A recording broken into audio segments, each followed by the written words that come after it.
We're building up godly men for a better tomorrow. This is On the Edge with Ken Harrison, where we inspire men of integrity to put faith into action together. And now, here's today's show.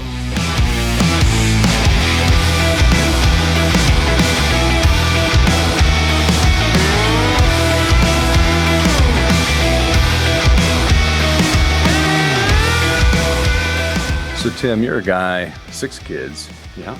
4 sons, 2 daughters. Mm-hmm.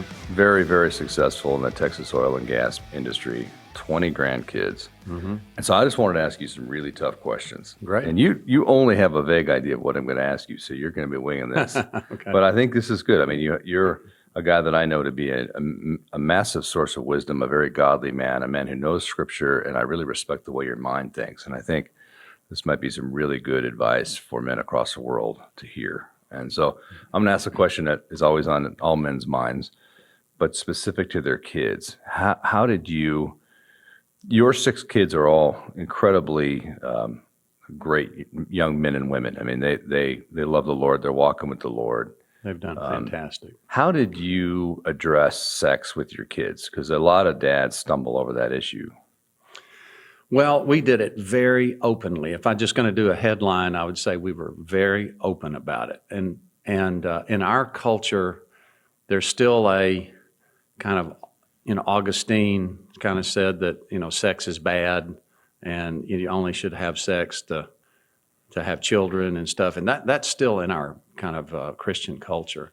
And the Bible just doesn't address it that way at all. It talks very openly about sexual stuff. And so we just chose to do it the way the Bible does it. And we talked to them very openly about what a wonderful gift it is. Because if you look at 1 Corinthians 6, it says, don't join yourself with a harlot. If you do, you're joining the Holy Spirit with a harlot. For the two shall become one flesh. Mm-hmm. Okay, so sexual union is oneness. And you want to save that oneness for one person. And by the way, harlot in those days was any woman, because any woman who had sex outside of marriage charged for it and was a harlot. So it wasn't like, it's talking about don't have sex outside of marriage. It's not saying just avoid prostitutes, but other women are okay. That's right, exactly. And so because this is not the design, okay? And then you get all through Scripture, like 1 Thessalonians 4, this is the will of God, your sanctification. So God's will is who you become, right? That's the choices you make as who you become. And the first instruction is that you behave in sexual purity. Well, why is that such a big deal? Well, extracting pleasure from another human is exploitative. And so when you're spending time extracting from other people, you're training your soul to be a tyrant. And you are creating loneliness and death for yourself. Okay? And them. And them, and you're harm at their expense. Mm-hmm. And so it's a path of death. So we didn't tell them, it's off limits and stuff like that, because that just makes it the forbidden fruit. It makes it more desirable, right? Right. We told them, this will bring you great harm if you do it the wrong way. Now, if you do it the right way, it's a fantastic blessing. So we want you to have sex, but we want you to get married and have sex. So then we talked to them a lot about the timing of how to do that. And I used to tell the boys things like, think about yourself as a starving man coming in off the desert. Okay, and this is kind of when they're getting into teen When you're years. a virgin, that's how you feel about sex. Well, exactly. So you're a starving man coming in off the desert. Do you want to go into a bakery and sit and smell? Would that be a good thing to do? No. Well, that's what kissing girls and dating and stuff, that's what that's like. It's like sitting, if you're not going to go have sex with the girls, you're just teasing yourself and making yourself miserable. And to what end? What is your objective there? So learn to have, and that's not productive. You've got all these raging hormones and stuff. So learn to have positive relationships with girls, not emotional relationships where, if you think about the American idea of dating, it's how can I extract from you for my benefit more than you extract from me for your benefit? And then when we're done with that, we'll just, go on to somebody else. Well, you're training yourself to be an exploiter when you do that. You're training yourself to have temporary, superficial relationships. And that doesn't satisfy. I mean, God said to Adam, it's not good that man be alone. And so, I talked to the boys. Terry did most of the girls' stuff, okay? So I'm talking about the part I did, and my wife. And so, I talked to the boys about just, don't tempt yourself. Don't be like the deer that's eating the corn and you're going to get shot. There's all kinds of negative things for you. But do learn how to engage with girls in conversation. Do learn how to relate to girls. And you just do it in groups. I want you to be with girls a lot and get in groups because I want you to find one that you can marry. That's your goal, is to get a great one to marry. So, give yourself a season. We made high school graduation kind of the cutoff. Until you graduate from high school, you're not financially capable of getting married. You're not, so just, make that season a season of, getting to know girls and then start looking for a wife. Make it like that. Now, all 6 of your kids got married as virgins, are happily married. So what your approach seemed to work. Yeah, it worked great, and but not because we controlled anything. But what about pornography? That's the ugly side of modern sexuality. Well, I tell you what we did. Now, it was easier in that era than it is today, perhaps, because you didn't have phones. You said to schlep in and buy a magazine back in the day. Yeah, you had to do that. We put our computer in the middle of the family room. We had one computer, and we put it in the middle of the family room. Well, that helps things. Yeah. So it's all about accountability. Pornography, to combat pornography is all about accountability. Put the filters on. They have now programs that'll, notify your friends if you Covenant Eyes. Yeah, it's excellent. Yeah, just sign up for that and get and that starts with admitting I'm vulnerable. And you know what? If you're male, you're vulnerable. But don't you think, like what you were talking about, if you have healthy respect for women, healthy relationships for women, you're a lot less prone to see them as objects, which is what pornography does. Well, I think it depends on who the person is. It depends on your makeup. Some people, are really tempted by substances and things that, make you dizzy or whatever. That doesn't appeal to me at all. But, a woman that says, "Hey, I'm available and I will not reject you." By the way, that's why pornography is alluring, is because it is a woman saying there's no risk of rejection. And that's another thing that's worth teaching your boys about. I had not really developed this at the time that my boys were coming up, but it's worthwhile to tell them, look, I fear female rejection. And one of the reasons the goo-goo eye women and all that appeal to you is because they're saying no fear of rejection. And what I started doing in my mind to help me, because you see these images everywhere, right, in our society, I started saying to myself, that woman wants to control me.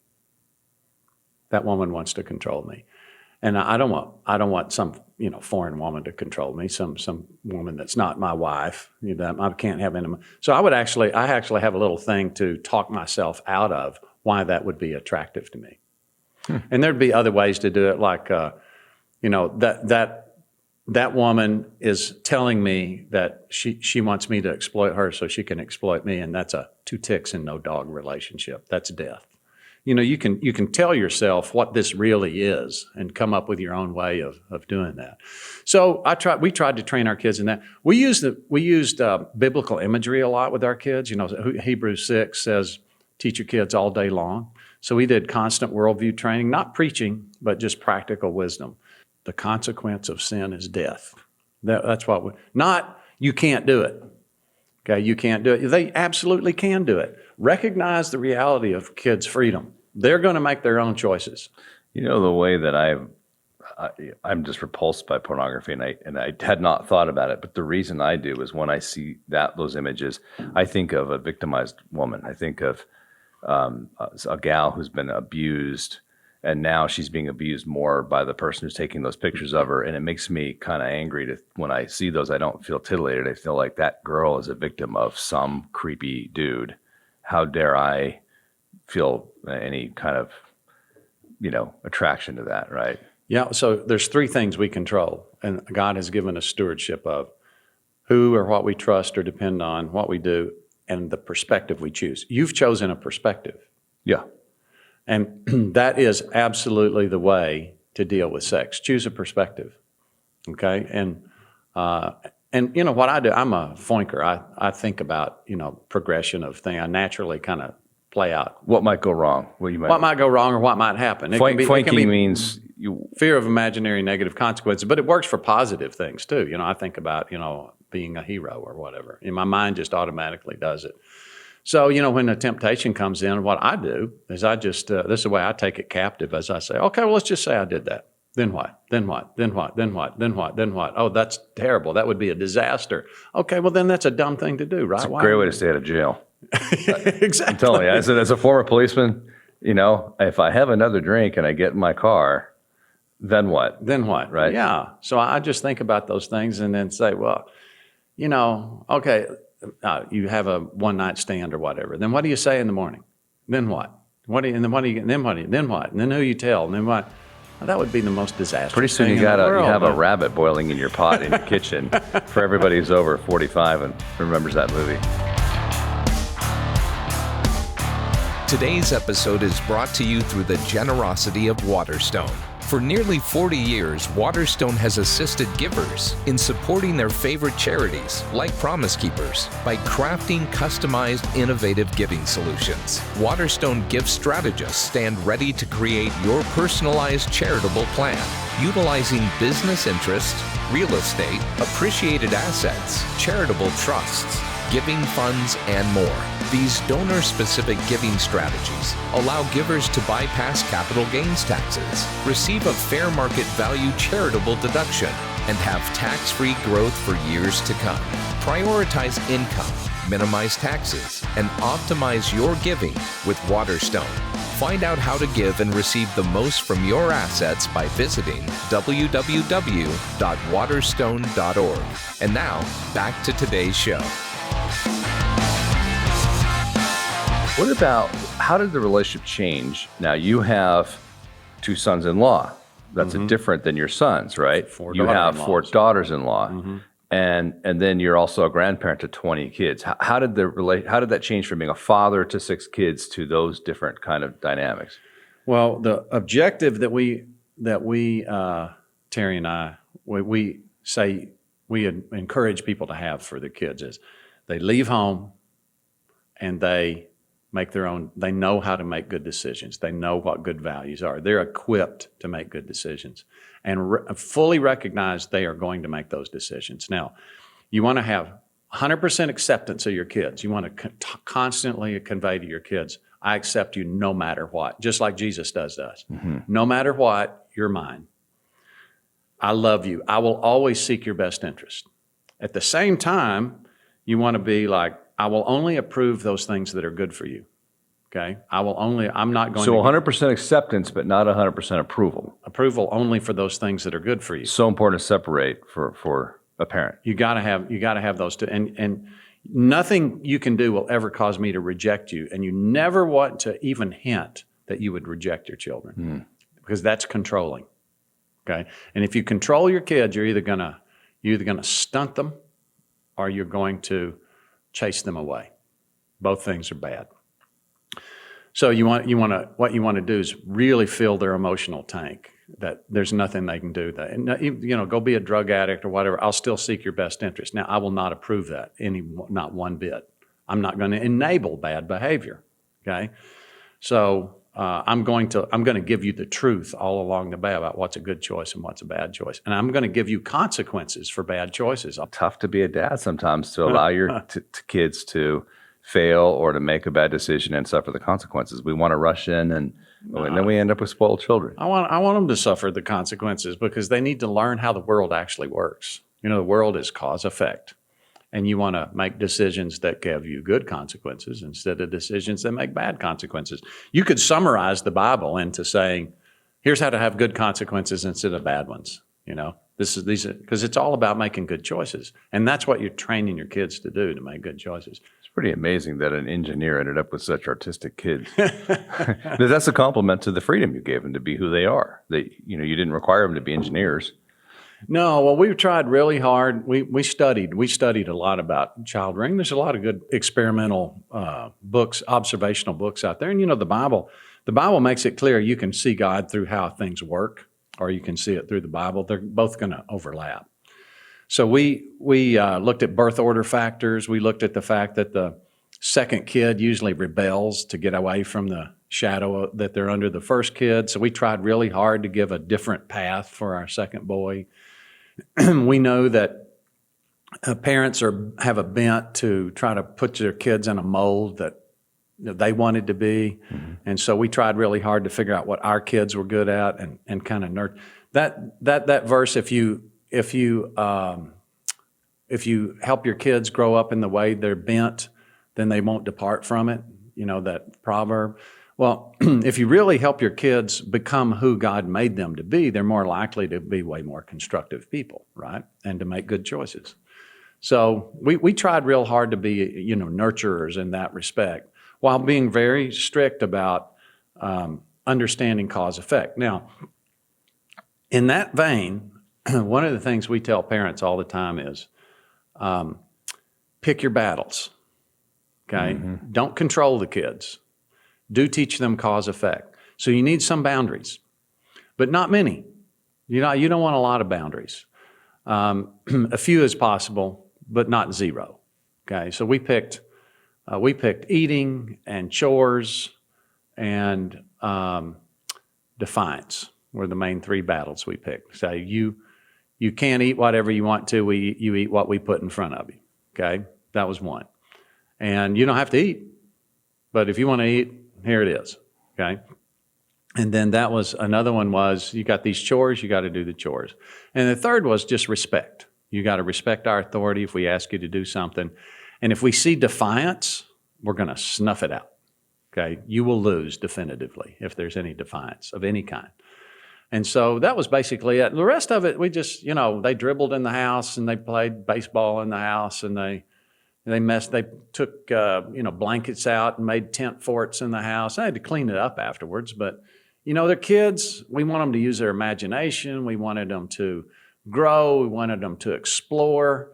And, we can have a clean house later. We can have a house that's not messy later. We just wanted... And then grandkids come and then you never really do get to have the clean.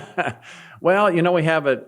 Yeah, that's right. And there's still stuff all over the place. And you're happy as can be. It's great. But, you know what happens is, generally speaking, our kids cause their kids to clean up after themselves because they learned that growing up, right? Thanks for listening to On the Edge podcast with Ken Harrison. For a lot of you, this is our first time meeting, and I want to tell the men listening about an organization I'm the current chairman of, Promise Keepers. Promise Keepers is an organization founded by Coach Bill McCartney that's led men across the world to a saving relationship with Jesus Christ. Promise Keepers is calling men back to courageous and bold servant leadership. To learn more and get involved in the mission of Promise Keepers, visit promisekeepers.org. Follow on social media or download the Promise Keepers app on Apple Store or Google Play by searching Promise Keepers. Through the Promise Keepers app, you'll receive access to devotionals, Bible studies, and other great articles and video content, and a community to build friendships, lead your family, and become transformative leaders. See you next time for On the Edge with Ken Harrison.